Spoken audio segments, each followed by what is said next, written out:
The royal family is often judged by the big public moments, the balcony appearances, the coronations, the state visits, the funerals, the weddings, and the photographs that circle the world in a matter of minutes. But sometimes the most revealing royal stories are not the ones that happen in front of the cameras. Sometimes the real story is hidden in the paperwork, the staff changes, the court rulings, the security decisions, and the quiet questions about who is trusted inside the institution and who is not. That is what makes the current moment around Prince Harry, King Charles, and the palace so interesting. On the surface, these are separate headlines. The late Duchess of Kent's will has been revealed. Sir Clive Alderton is preparing to leave his senior palace role. Harry has lost a major legal case against the publisher of the Daily Mail, and questions about his security continue to follow every possible visit to Britain or Canada. But taken together, they tell a much bigger story. They show a monarchy trying to protect its dignity, its finances, its privacy. Harry does not deserve armed royal security. He probably doesn't need it. That is certainly the view of two good friends of mine, Ken Wharf, Diana's former bodyguard, and Di Davies, who is the former head of royal protection. They've both told me that Harry's demands for armed royal protection are to do with his ego. The idea that when he's in the UK, you have the SWAT team, you've got the blue lights, the police outriders, the helicopters, the whistle, you name it, stopping the traffic lights. And that's their view. And of course, the big thing, to feel royal when he's in. And its future, while still dealing with a prince who remains family by blood but a risk by behavior. That tension is at the heart of almost everything. Harry is not an ordinary private citizen because his father is the king.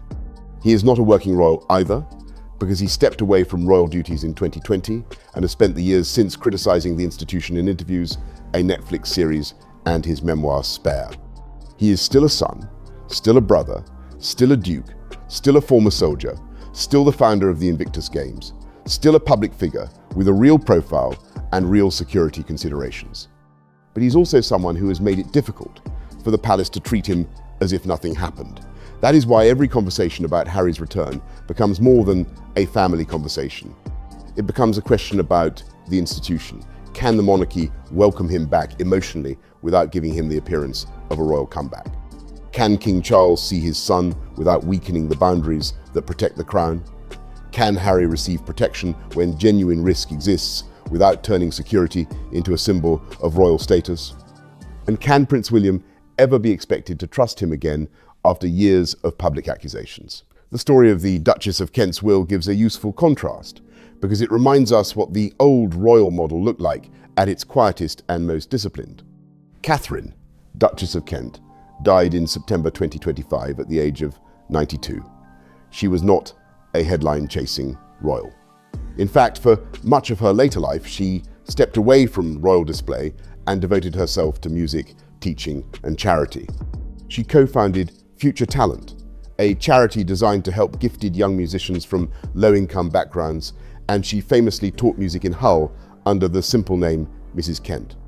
That detail alone says a great deal about her character. She did not need to turn service into spectacle. She did not need to remind people of her rank every 5 minutes. She seemed to understand that dignity can be made stronger by understatement. When details of her will became public, they revealed an estate of about £1.43 million. Which is that ultimately you don't choose who your father is, and his father is the King of the United Kingdom. So you can give up as many titles as you like. You remain a target. And it's unimaginable that anything would happen to Harry, Meg's, my husband, or Archie and Lily on British soil. Obviously we don't want it to happen anywhere, but it's unthinkable, and it would be a catastrophe for the institution of the monarchy. So they don't deserve it. I'm furious that... A £10,000 gift to Future Talent, gifts of £5,000 to each of her godchildren, and provisions for her husband and family. In royal terms, that is not a giant fortune. It is almost modest, and that is part of why the story landed so warmly. The public nature of her will also stood out, because royal wills are usually surrounded by secrecy. In Britain, Ordinary wills usually become public through probate, but senior royal wills have often been sealed by the court. Prince Philip's will, for example, was ordered to remain sealed for at least 90 years. Even after that period, the process is not simply a matter of opening an envelope and publishing everything for curiosity's sake. The procedure involves a private review and the possibility that the will could remain sealed if privacy and constitutional concerns are judged to require it. That system exists because royal wealth is never just private wealth. It can involve family property, historic objects, gifts, jewels, and questions about the continuity of the monarchy. Still, the contrast is striking. With the Duchess of Kent, the public saw enough to understand the broad shape of her final wishes: family, music, young people, and a life of service. With the most senior royals, the public is often told that dignity requires secrecy. Both things can be true, but the difference tells us how carefully the monarchy manages visibility. Princess Diana's will remains another example of why royal estates attract so much attention. Diana's financial legacy has been discussed for decades, partly because it involved William and Harry, partly because she left behind a separate letter of wishes about personal possessions, and partly because changes after her death became a source of controversy. The broad outline is well known. Her estate was left largely to her sons, with her jewelry intended for their future wives, and her personal belongings became the subject of later dispute because a letter of wishes does not carry the same force as a properly drafted will. People still argue. Revealed, and let me tell you why I care about this, because Prince Philip's will is sealed for 90 years. So I'm a little nosy, and I love that we are getting some insight into what was left by the Duchess of Sussex. £10,000 to Future Talent, which was the music charity she helped to create. And it supports young musicians from low-income families. That was an incredible passion of hers. She was a teacher forever. She said her children had no idea that she was royalty. They all just called her, by her name, and it was a very sweet. Whether Diana's godchildren received what she would have wanted them to receive, and the details are repeatedly revisited because Diana's memory remains central to both William and Harry's public identities.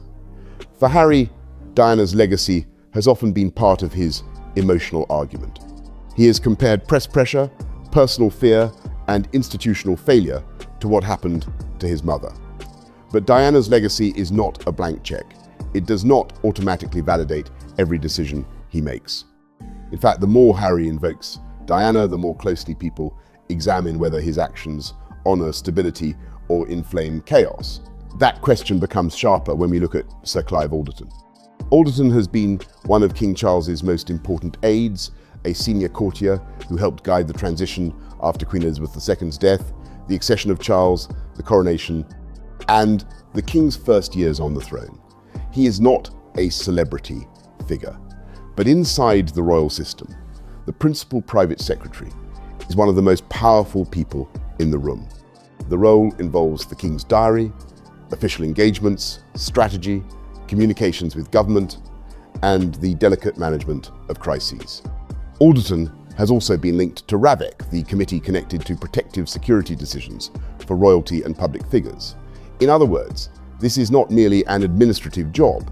The private secretary helps turn the monarch's wishes into institutional action and also helps protect the monarchy from choices that may feel emotionally tempting but constitutionally or reputationally dangerous. Harry made Alderton famous to the wider public in Spare, where he described an unnamed senior aide as the Wasp. Many observers believe he was referring to Alderton. That matters because it shows the depth of Harry's hostility toward the palace machinery. Harry did not simply criticize his family. He criticized the courtiers around them, the so-called men in grey suits, and suggested that some of them were obstacles to reconciliation or fairness. From Harry's point of view, published, and so everybody's will in this country gets published through probate, but traditionally the senior members of the royal family have, by special dispensation, been allowed to actually have their wills kept secret. The argument is, of course, it's more dignified if we don't know where the late Queen's money was going and so forth. So as you quite rightly say, with Prince Philip, there is a 90-year ban on seeing the contents. But even in 90 years' time, two judges are going to sit down together. These aides may have stood between him and his father. From the palace's point of view, those same aides may have been doing their job, protecting the crown from a family member who had shown a willingness to turn private conversations into public ammunition. This is the central difference between a family argument and a monarchy argument. A father may want to forgive. A king must consider precedent. A son may want a meeting. An institution must ask what happens after that meeting is leaked, described, interpreted, or monetized. That is why Alderton's planned departure in 2027 has created so much speculation. Buckingham Palace has said he is stepping down after a long period of service. And on one level, that explanation is entirely plausible. People retire, senior posts turn over. 20 years inside the royal household is a long time, especially through the death of a monarch, a coronation, the Sussex crisis, the Andrew crisis, and the King's health challenges. But in royal commentary, timing is never treated as innocent for very long. Because Alderton has been seen as a firm institutional voice, some people immediately asked whether his exit could signal a softer line toward Harry. If the aide Harry reportedly disliked is leaving, could a new private secretary open the door to warmer relations? Could King Charles use the change to reset the atmosphere? Could Harry see it as a chance to return more comfortably to the royal orbit? The name most often discussed in that context is Theo Rycroft, the deputy private secretary, who has been described in reports as a former diplomat with a warmer approach to reconciliation. Some reports have suggested that Rycroft is interested in improving relations between Harry and the King, and even between Harry and William. That is exactly the kind of story that produces excitement in some circles and dread in others. To supporters of reconciliation, a diplomat sounds useful. The royal family has spent years locked in emotional deadlock.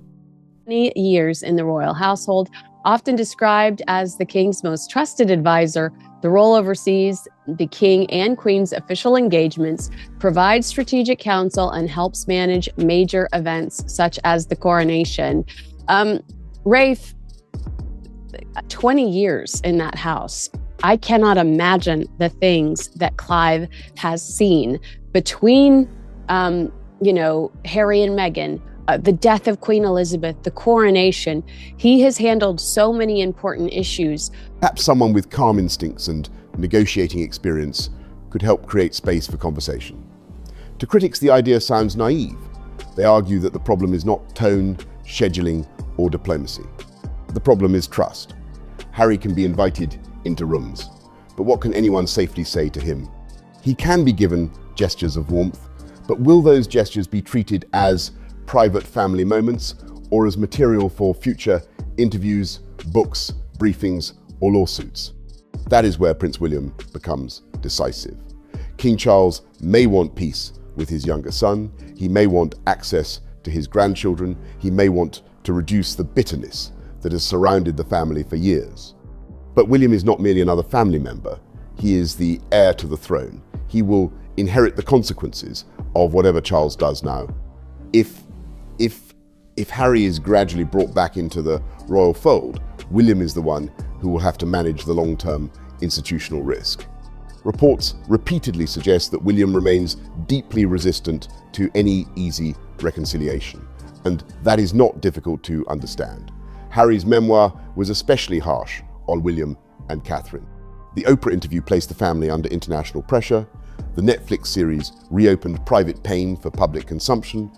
Even if Harry and Charles find some way to speak as father and son, that does not mean William must accept a reset without conditions. In fact, for William, trust may be the condition. This is why the idea of Harry returning without terms creates so much anxiety among royal watchers. A private family reconciliation is one thing, a public or semi-public reintegration is another. If Harry wants to rebuild relationships, many people believe he would need to show consistency over time. No more attacks on the family, no more selective briefings. No more royal complaints packaged as entertainment, no more memoir-style score settling, and no more using royal proximity while criticizing royal duty. That does not mean he must be humiliated or forced into a theatrical apology. It means the institution needs evidence that discretion has returned. Who, of course, Prince Harry called the Wasp. Somebody who was not a fan of welcoming Prince Harry back into the fold. In his memoir, Spare Us All, Prince Harry describes, three middle-aged white men without naming who they were at the palace. He gave them all different names, and the harshest one was the Wasp, which he referred to Clive Alderton, who he regarded essentially as being one of the great impediments to his ability to try to broker a rapprochement with the king. Now, who's going to replace Clive Alderton? Well, one of the contenders is obviously the Deputy Private Secretary, a man called... The monarchy runs on trust, silence, and continuity. Harry's post-royal career has often run on disclosure, grievance, and disruption. Those two cultures cannot simply be merged by changing one senior aide at Buckingham Palace. The legal case against Associated Newspapers makes that problem even more serious. In July 2026, Prince Harry and several other public figures lost a major case against the publisher of the Daily Mail, the Mail on Sunday, and Mail Online. The claimants included Harry, Elton John, David Furnish, Elizabeth Hurley, Sadie Frost, Baroness Doreen Lawrence, and Simon Hughes. They had alleged unlawful information gathering, including serious claims about methods used to obtain stories. Associated Newspapers denied the allegations, and the High Court dismissed the claims. The judgment was long and detailed, and the court found that the claimants had not proved their case. For Harry's supporters, the result was another painful example of how difficult it is to hold powerful media organizations accountable. For critics, it was a devastating blow to Harry's long campaign against the British press, because it showed the difference between suspicion, anger, and evidence. The financial consequences could be enormous. Reports after the ruling suggested that Associated Newspapers would seek to recover very large legal costs, with figures in the tens of millions discussed. Some reports referred to costs around £34 million or even higher totals for the overall litigation, while insurance cover for the claimants was said to be far lower than the full amount being claimed. The final bill will depend on the court's costs, process, and legal costs are usually subject to arguments about reasonableness. But even without a final number, the reputational damage is obvious. Harry entered the case as a prince determined to confront a newspaper group he believed had wronged him. He left facing the possibility of a huge bill and a ruling that did not vindicate his allegations. That is a very different public position. Is it as important as one person? Are we saying, oh, here comes the reunion because one person steps down? Or are there more things to consider, like Harry's behavior, consistency, trust? Well, the words Theo and Rycroft should be enough to send a shiver down the spine of anyone that loves this country and loves the monarchy. Because Rycroft, notwithstanding his tremendous diplomatic talents, and he's got a great CV, is a guy that is reportedly trying to... The heroic image he often tries to project. The statement after the ruling made matters worse for palace watchers who already see Harry as a liability. Harry and Baroness Lawrence described the result in furious terms, calling it a whitewash. One can understand why a losing claimant might feel angry, especially in a case involving deeply personal claims. But for a member of the royal family, even a non-working one, attacking the outcome of a court process is not a small matter. The monarchy depends on respect for the courts, the constitution, and the appearance of restraint.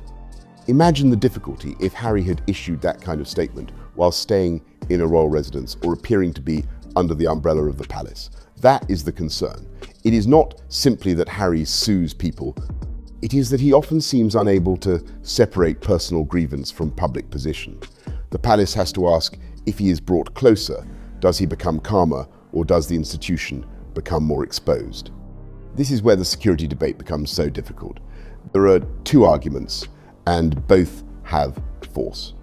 The first argument says Harry stepped down as a working royal, moved abroad, and cannot expect the same automatic taxpayer-funded police protection he had when he represented the crown. He is wealthy, he can hire private security in many countries, and the public should not be asked to fund the full symbolism of royal protection for a man who no longer performs royal duties. The second argument says Harry is still the king's son, still a high-profile royal by birth, still associated with military service, press hostility, and extremist threats, and any serious harm to him or his family on British soil would be catastrophic. These arguments collide because security is both practical and symbolic.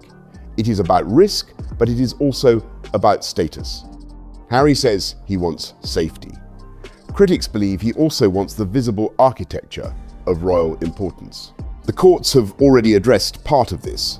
Harry challenged the decision to downgrade his publicly funded protection after he stopped being a working royal. In terms of having the ear of the king, and that is the Prince of Wales. Prince William, of course, is in no mood to break bread with his brother.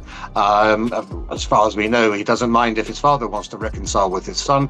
But I think William is very much his own man. And if Theo Rycroft does succeed as the next private secretary, if Prince William doesn't want to have that warm rapprochement, it's not going to happen. That's so important. That's a nice little mic drop moment, because I do think that my audience loathes this idea. They feel like Harry needs to. And in 2025, he lost at the Court of Appeal. The arrangement left security to be assessed on a case-by-case basis by RAVEC rather than automatically granted in the same way as before. That is the core point the public often misses. The issue is not necessarily that Harry can never receive protection in Britain. The issue is that he is no longer entitled to the same standing arrangement as a full-time working royal.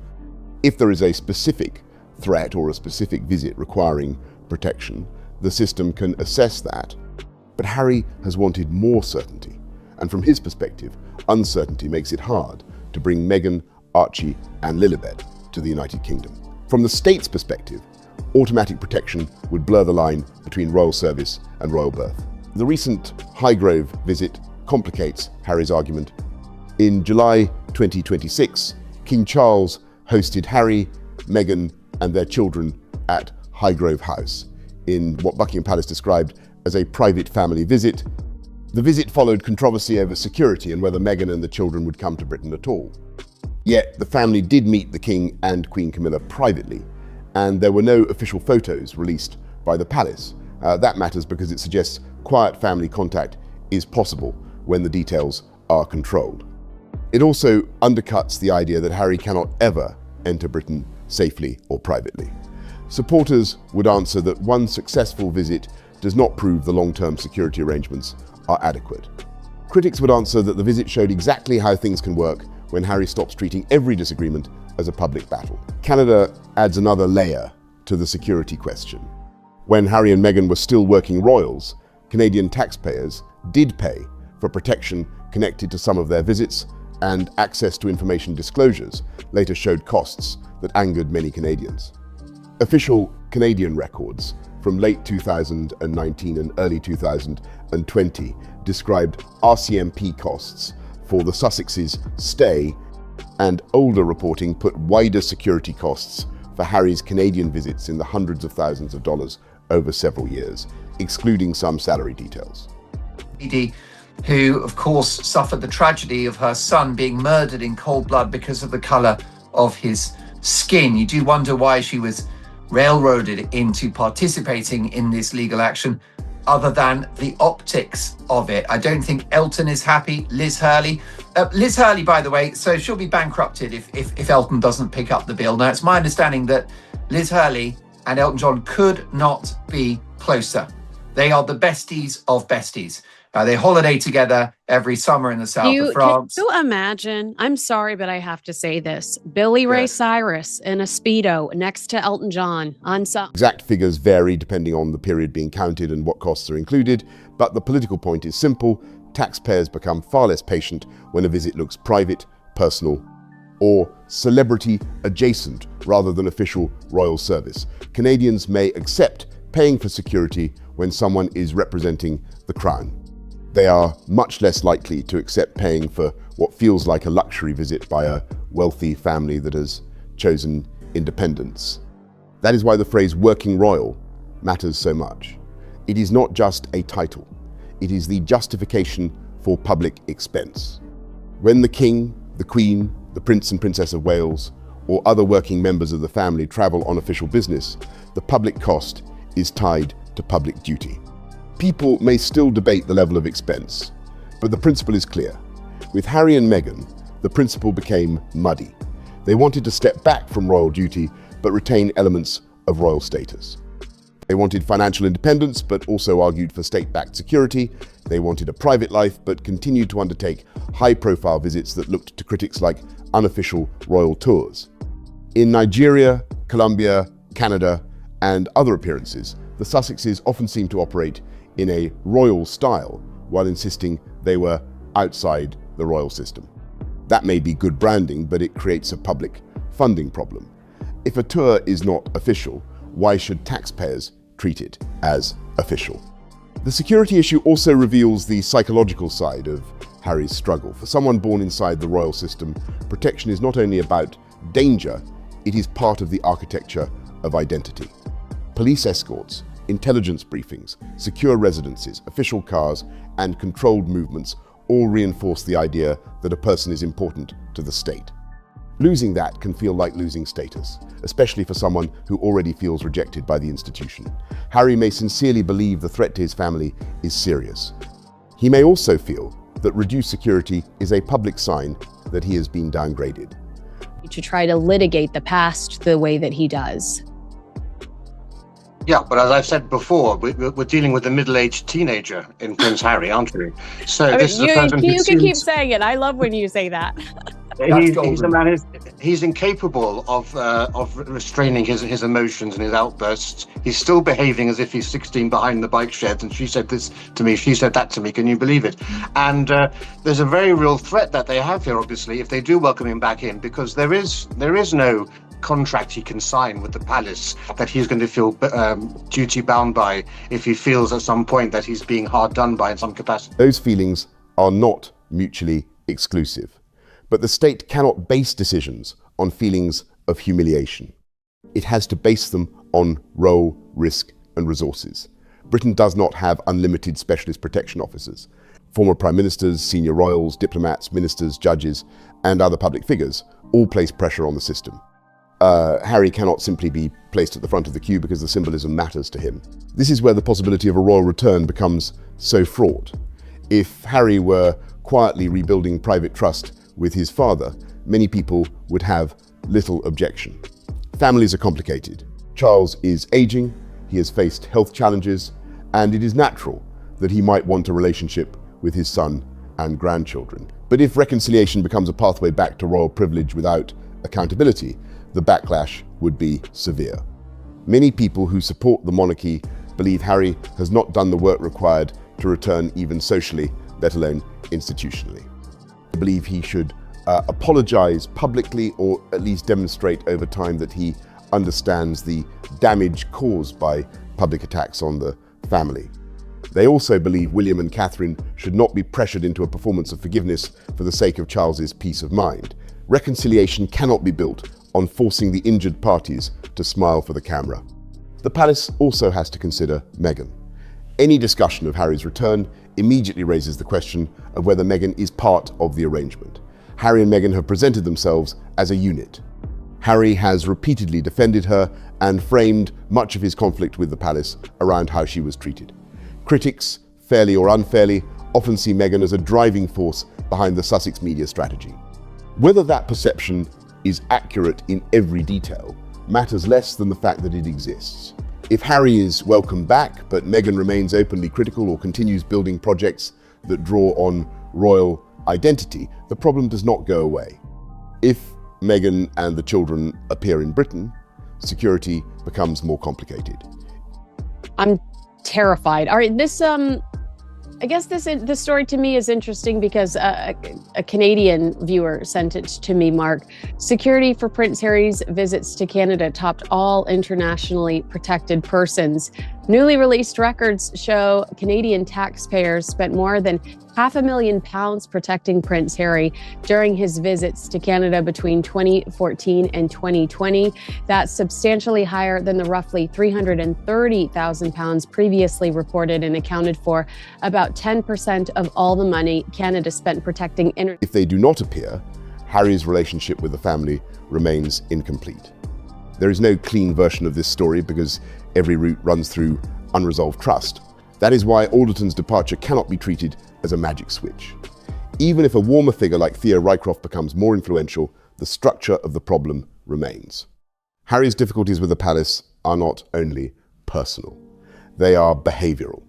The institution watched him and Meghan leave, speak, accuse, produce, publish, sue, and brief. It watched private matters become public content. It watched family grief become material. It watched the monarchy's reputation take hits on the global stage. A new aide may be able to improve tone. He may be able to create a meeting, smooth a diary clash, or help Charles communicate with Harry in a less defensive way. But no aide can manufacture trust where trust has not been rebuilt. And no aide can force William to accept a version of reconciliation that he believes endangers the future of the crown. Late Duchess of Kent's will returns us to the larger theme. The monarchy survives through restraint. Her life was not perfect, and no royal life is as simple as the public imagines. But the impression she left was one of service without constant self-advertisement. She taught music quietly. She supported young musicians. She left a charitable gift that matched the work she cared about. Her story did not require a global media strategy to be understood.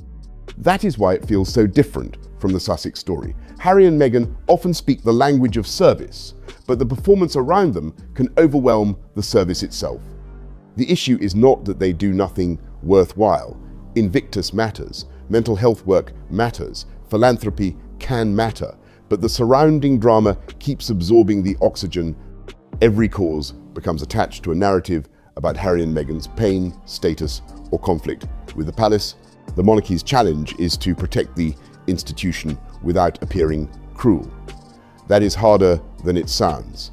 If Charles refuses contact, well, then I can understand why. I have an unfashionable view when it comes to Harry's security.